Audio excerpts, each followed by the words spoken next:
جی تو تمام دیکھنے والوں اور سننے والوں کو لاہور پاکستان سے ایک دفعہ سے پھر خوش آمدید۔ آج کی اچھی بات بڑی غور و خوض کرنے والی ہے۔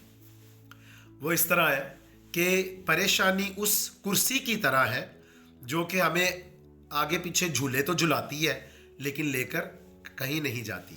بہت خوب، ہمیں پتہ ہے کہ جب ہم فکر بہت زیادہ کرتے ہیں اور پریشان ہو جاتے ہیں تو پھر ایسے لگتا ہے کہ ہماری زندگی رک گئی ہے، اور ہوتا بھی ایسی ہے، زندگی رک جاتی ہے۔ کیوں؟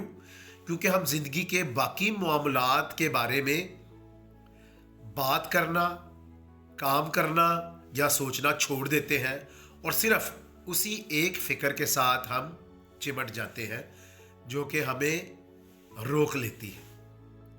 تو پھر آئے اگر ہم ان لوگوں میں شامل ہیں جو کہ کسی ایک فکر کی وجہ سے یا پریشانی یا فکروں کی وجہ سے رک گئے ہیں، پلیز اپنے آپ کو وہیں پر کھڑا مت ہونے دیں، اس فکر کا کوئی حل تلاش کریں اور کوشش کریں کہ اس فکر سے اپنے آپ کو آزاد کر لیں تاکہ آپ وہیں پر گھومنے کی بجائے آگے کو بڑھنا شروع کریں۔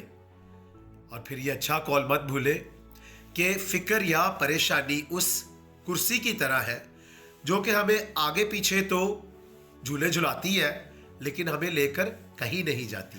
تو فکروں سے آزاد ہو، پریشانیوں کا حل ڈھونڈیں اور آگے بڑھنا شروع کریں۔ جب بھی یہ میرا چینل دیکھیں اس کو پسند بھی کریں، سبسکرائب بھی کریں۔ خوش رہیں، شاد رہیں، آباد رہیں، اپنا اور اپنے ارد گرد لوگوں کا بہت خیال رکھیں۔